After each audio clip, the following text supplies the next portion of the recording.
hey, it's a draft and free agency.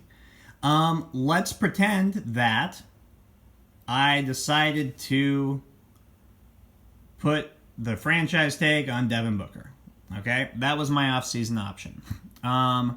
So what I would do is I'd email, me, and tell the commissioner I'm using my off-season option to franchise Devin Booker. Again, you don't have to do this until probably late-ish June is when the deadline will be to let me know that. And I'll be in contact more about that. But then will come the actual draft day. Now, it is super duper duper duper, I'm going to face you for this. It is very important that you go to the draft. If you don't go to the draft, you'll be at a disadvantage. I mean, physically show up in the same room as us. I'm going to have like a month while I'm in town, and I will try to be super flexible during that month and try to meet on whatever day.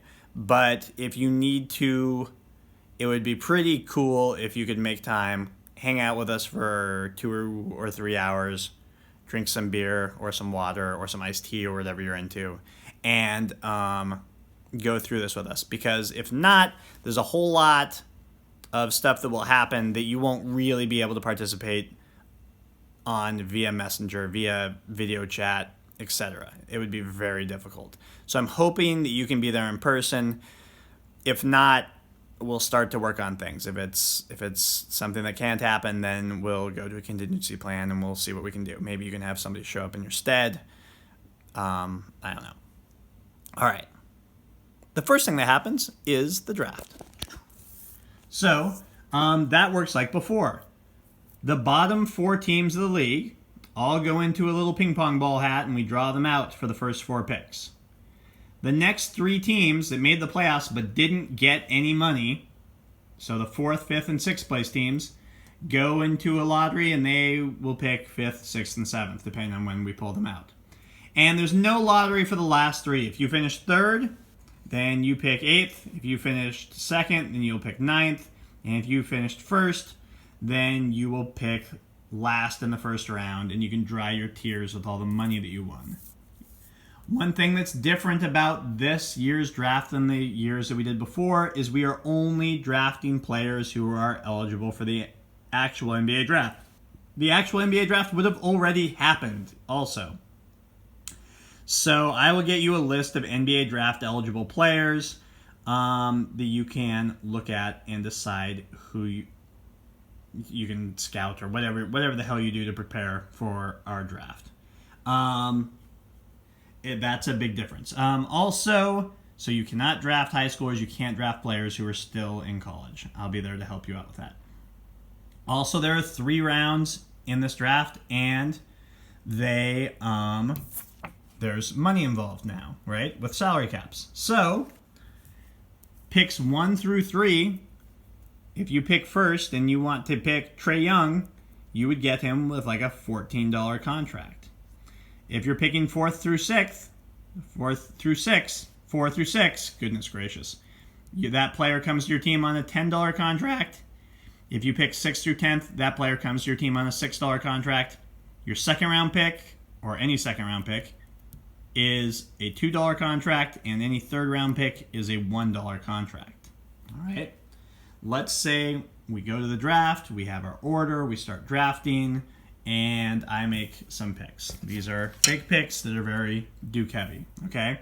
Let's say I picked Marvin Bagley in the first round, Grayson Allen in the second round, and Traholder, some dude from Arizona State, in the third round, okay? They, for right now, go to my G League team until later in the offseason. They don't immediately count against my salary cap because I have not moved them onto my team yet. They are just in my G League team. But when I put them on my team, that's how much money I have to pay them. So whoever drafts Marvin Bagley, there's a good chance you'll want to play him right away because he looks freaking awesome.